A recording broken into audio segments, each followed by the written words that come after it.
So the first half of this chapter focuses on a few different groups and what's going on with them, and the second half is really just Luffy and Lucci's fight really beginning. One Piece chapter 418, Luffy versus Rob Lucci. Holy Lord, there's a lot going on. Well, hello, my brothers and sisters of the Nerd Nation. I, as always, am Jim, here to bring you another review on the awesome and action-filled tale that is One Piece. Our last chapter, of course, saw the fight between Zoro and Kaku kind of coming to a climax as Zoro used his just awesome Azura Silver Mist move, and it looked like he had just completely annihilated Kaku. I wasn't quite sure if it was going to carry into this chapter or not, but that's where things left off. And that's where things pick up. And actually, that move turned out to be, it proved to be too much for Kaku to withstand. He goes and starts to fall, and as he falls, he changes back into his human form and winds up hitting the ground. He, it basically was a hard-fought battle. He winds up giving up his key, as he's about to pass out to Zoro. But it's funny because he goes and Zoro says, "Yeah, by the way, I've got a message for you from the young leader of the Galley-La Company, Paulie, obviously." And he says, "You're fired." And I love that he's like, Paulie said that. And this is what makes me think Kaku's not such a bad guy, in the end, because then Kaku's just like, yeah, they say an assassin can never get any other type of work, like you can't find any other type of job once you've been an assassin, And then Zoro goes, "There's always the zoo." And he's just like, "Hey, you said it." And he gives him the key and then passes out or whatever. What have you.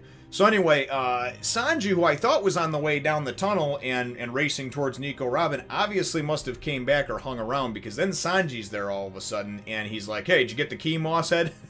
They go back and forth a little bit, talk about the tower, this and that, how it may slide off, but the bottom line is they've got the keys, now they got to go save Robin, so we know they're on the way for that. We then go and get a brief check-in with kind of everybody else, the Frankie family and guys like Paulie, the Giants, Oimo and Kashi and stuff like that. And they're all fleeing, trying to run. And actually, they're all fleeing on the backs, or the arms, I guess you would say, of the Giants as they're kind of carrying everybody. And really, you got to check in every chapter or two with them just to kind of see the disparity of what's going on there. And just like when we were up in Skypiea, and Eneru was trying to bring everything down and everything like that, you'd get a check-in with what was going on from everybody else in the area. So that's kind of what this was, the Enies Lobby check-in, I guess you would call it. So nonetheless, though, it winds up going to and then going and showing us, and I guess the bulk of the chapter winds up going and actually shifting towards Lucci and Luffy and their fight that's about to begin, or that's, I guess, been underway, I guess you would say. But prior to that, we wind up seeing Robin standing there at the gates of justice with Spandam, and Spandam's all excited and tickled that, he keeps calling her worthless and all this other stuff. And again, it just makes you want to just get enraged and just punch a fucking face in. And, but then I gotta, I center myself and think, nope, just a fictional character, Jim, it's okay, right? So, he winds up going and he's, there's a smaller gate, he's like, that's the actual gate we're gonna pass through, blah, blah, blah. But she winds up going and just diving down, she just dives down to her hands and knees and actually goes and takes her mouth and clamps onto the edge of the bridge. Now, at first when I saw it, I was like, oh, okay, she's gonna go and drop herself down and not go through, and then when he goes to grab her, she's gonna bite him. And I wish she did. I wish she bit him and tore his freaking ear off, or just some kind of gruesome bloody took a finger or something. But anyway, so she clamps down and she's holding on to the end with her mouth, and she's thinking in her mind, she doesn't want to die. She's starting to cry now. Obviously, she's been beaten and bloodied and getting dragged around for a while now, but she has faith now. She wants to live. We know that from, 15, 20 chapters ago when she said, I want to live. And we also know that obviously she knows that people are coming for her, so she's just like, I just got to hold out a little bit longer until someone comes for me, until they make it here, right? So that's all she's trying to do at this point, is just buy some extra time. Spandam, of course, is still trying to, make fun of her, and you're worthless, and you should have never been born, and you should just let go and die. Don't die like a coward. You're a criminal, and criminals should die, and everything else. And it's that one-sided mentality that it is very frustrating, and that you see from everybody all around the world. You see that from people within this community. You see that from people just in general on the internet, people that, watch a certain program on TV or whatever. And they're the ones that are just predisposed to just to like a one-sided opinion. You know what I mean? There's only their opinion and there's nothing else.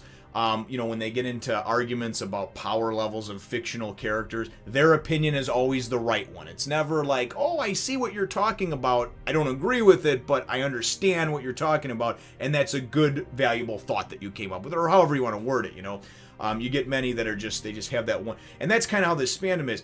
He sees this as a way to further himself in his career, and he doesn't care about any of the intricacies or the details or what's right or wrong or anything else. He just saw an opportunity and tried to go and seize it, and nobody's going to tell him any differently. Again, he's got his mind made up that she's just this worthless piece of crap criminal and everything else, and certainly we know that's to the contrary, but whatever. So anyway, the rest of the chapter, though, winds up being the fight between, the beginnings, I guess, of the actual fight between Lucci and Luffy. And Frankie's going to go, and Luffy, of course, told Frankie in the last chapter, hey, listen, just go past, try to get the keys to Robin, try to help her, right? So as Frankie's going to do that, and Luffy winds up, you know, going back and forth and fighting with Lucci, he winds up taking an attack from Lucci. He actually uses this load. It's like a finger pistol, but it's like the Yellow Lotus version. It looks like about 10 come out, you know, and hit Luffy. And anyway, so as he winds up, you know, distracting Luffy for that second, he then goes and just, you know, peers back in front of the door. And Frankie goes to use one of his iron hammer fist punches and just, boom, you know, and Luffy, or Lucci, iron bodies, you know, up and just completely takes the hit with no damage whatsoever. And Frankie's like, what the hell, man? I took out that Fukuru guy, you know, and he's just like, oh, you took out Fukuru. I'm impressed, but sorry to let you know, or sorry to inform you, I'm 5 times stronger than him, right?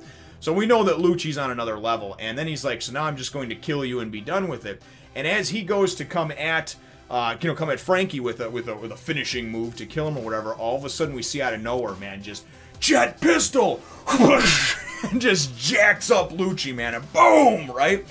And then we go and Frankie looks over and he's like, whoa, what the hell? What's going on? How come you're steaming? And Luffy's just sitting there and he's just like in his pose, man, where he's just like this, you know, and he's squatted down and just got the steam coming off him and he's just like, yeah, this is my, and he's like gear second. And he tells Frankie, he's like, just get through to Robin. He goes, I'll hold him off. You know, I can't hold this form basically for this long, but don't worry about it. I'll be able to take care of him, you know.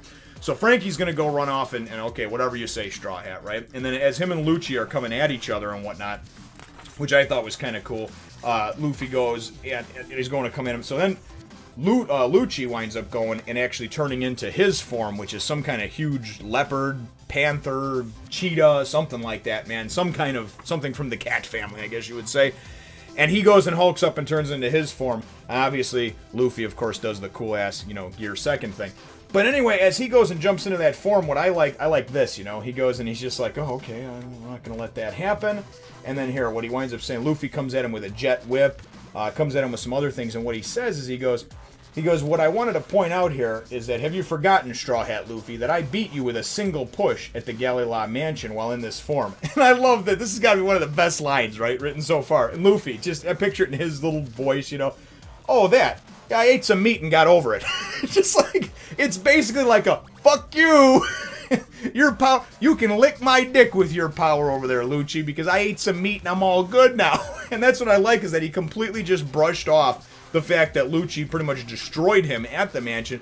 And Luffy didn't say, well, I'm stronger now, or I'll beat you now, or that was then, and this is now, and, you know, didn't take the high road on anybody. He's just like, oh, yeah, that. I ate some meat. I got over it. I just fucking loved it, you know? So anyway, he winds up coming at him with a jet bazooka, and, you know, and Lucci winds up using Iron Body, but it looks like, as the question mark pops over here, it looks like he actually takes some damage, you know? So I think now that, that Luffy is all up into gear second, I think that he's going to obviously be able to give Lucci much more of a run for his money. However, Lucci, though, powered up in his Devil Fruit user leopard-like form, has got to be that much more powerful as well. So it's really going to be a clash of the titans here, man. And I think there's going to be a lot of blood, a lot of blows exchanged, and a lot of blood loss before this one's over. That's my prediction anyway, but I guess you could probably see that one coming from a while away. So as the chapter winds down, we get, you know, and Luffy, I just love Luffy, no matter, always thinking of what the task is at hand with that singular focus. Yeah, he's got to take out Lucci right now, but he's, Frankie, look after Robin, and he's just like, super, leave it to me. And he goes taking off, you know, and that's how the chapter ends off. So excellent chapter, and just very cool to go in and see some of this stuff in action. And my chapter question for you, brothers and sisters, is really, ultimately, what are your thoughts on Lucci and his, I guess, leopard form? You know, we kind of saw the silhouette of it before, and then kind of saw a hulking beast of it and whatnot. But what are your thoughts on Lucci and his overall powers, I guess you would say, in this form, and obviously him going up against Luffy in Gear 2nd? It's, you know, one of the things that's hard for me to discern amongst people, the commenters and stuff in the community, is that where you get your ideas and your thoughts for these fictional characters and their power levels. If Oda himself, the person whose imagination this all came from, right, has not said, well, this person is stronger than this move is stronger than this, and vice versa, how do you judge, and I guess that's kind of the second part of my question, how do you judge where someone's power level is, right? Because now we know that the CP9 power level, they gave us a scale just amongst their members, who's stronger than who and this and that, right? But there's all kinds of different factors that you can't just go and put a number on over there. Because, for instance, now that Luffy is fighting for someone that he cares about, for one of his crew members, someone that he loves, Luffy is able to go and take it to that next level. And not just with the Gear 2nd or the Gear 3rd or any of those type of things. Those are very cool. But there's that intangible, and that intangible is that somebody, they always say that one person fighting for a cause, fighting for something, his family, his country, whatever, is worth 10 hired soldiers. And the truth of the matter is that maybe the one person isn't going to be able to beat 10. So what they're trying to go and say with that metaphor, I guess, or whatever you want to say, or that analogy, is that someone who's fighting for something is that much stronger than someone who's just being paid or told to go and fight for something, you know? Maybe they don't fully believe in it. Maybe they signed up with whatever military and this and that, you know, just for the health benefits or whatever the case is. They didn't expect to go to war. It's not their war. They don't feel like it should be their war. So anyway, I guess, like I said, my question, the main question is, obviously, what do you think of Lucci and his leopard form and everything else? But really, I would like to know, and let's get some discussion going in the comments down below, how everyone comes up with their judging the power levels. Because I constantly see verbal battles, you know, between this person's stronger than this person, or this move's better than this move. And for all intents and purposes, what I can see is that it's just opinion and conjecture. That's really all it is. It's just you saying what you think is, but we don't really know. So if there's some sort of hidden way of figuring it out, feel free to explain it in the comments down below and let me know. But I would just like to know what your thought process is and how you go about judging in any type of manga or anime the characters and their actual powers, and how powerful, or, you know, or whatnot, how you can judge that and discern the difference between them. So leave your answer to that long-ass-winded question in the comments down below. Feel free to hit the thumbs up, the like button if you should think that I deserve it, and subscribe if you haven't done so already. We will look forward to catching all of you in the next one, Nation. Follow me on Facebook and Twitter and subscribe to my other channels as well.